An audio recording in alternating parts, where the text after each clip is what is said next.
गुरु प्यारी साध संगत जी, आप सभी को प्यार भरी राधा स्वामी जी संगत जी। आज बाबा जी ने बताया कि माता पिता के अच्छे बुरे कर्मों का फल पुत्र को भी भोगना पड़ता है। एक समय की बात है, उनके आश्रम में एक महान तपस्वी रहते थे। एक दिन उनकी पत्नी ने पूछा, स्वामी, क्या माता पिता के अच्छे बुरे कर्मों का फल संतान को भोगना पड़ता है? तब महात्मा ने कहा, हे देवी, माता पिता के अच्छे बुरे कर्मों का फल संतान को अवश्य भोगना पड़ता है।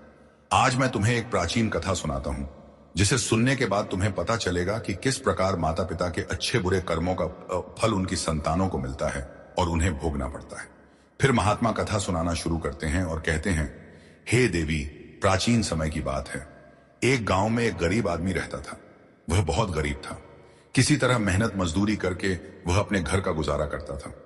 वह दिन भर काम करने के बाद 50 रुपए मजदूरी कमाता था, जिसमें से वह प्रतिदिन 2 रुपए दान करता था और 2 रुपए से वह अपने परिवार का भरण पोषण करता था।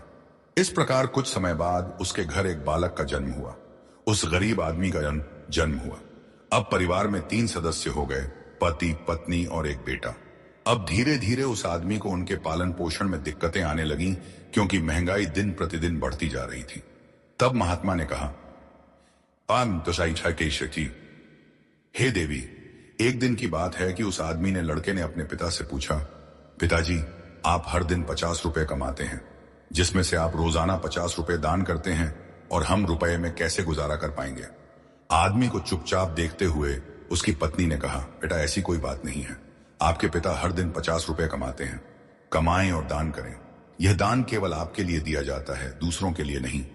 लेकिन लड़का यह बात समझ नहीं पाया, क्योंकि वह बहुत छोटा था। महात्मा ने कहा, हे देवी, इसी तरह कुछ समय बीत गया और गरीब आदमी का बेटा धीरे धीरे बड़ा हो गया। वह बड़ा होने लगा और वह 16 साल का हो गया।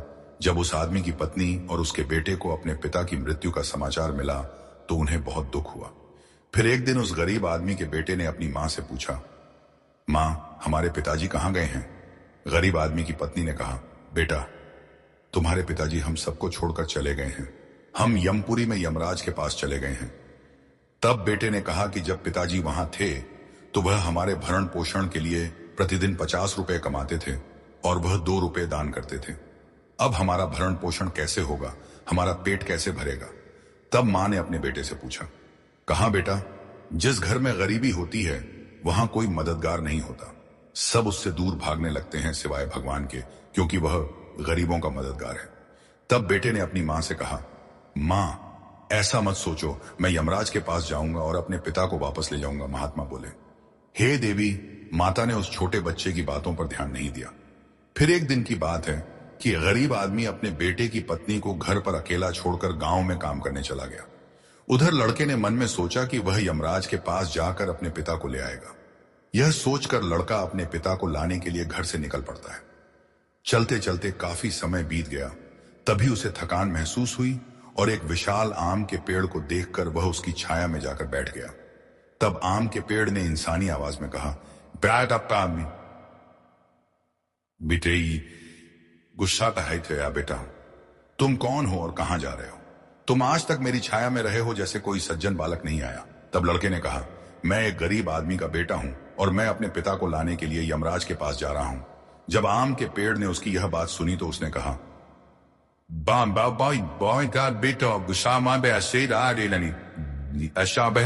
तुम मेरे लिए भी यमराज हो।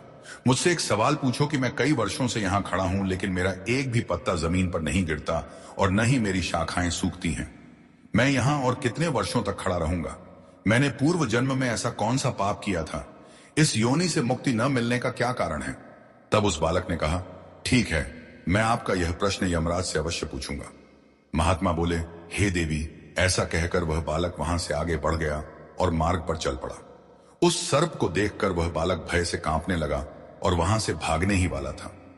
तभी सर्प मानव स्वर में बोलने लगा, बेटा, मुझसे मत डरो, बस मुझे यह बताओ कि तुम कौन हो और कहां जा रहे हो।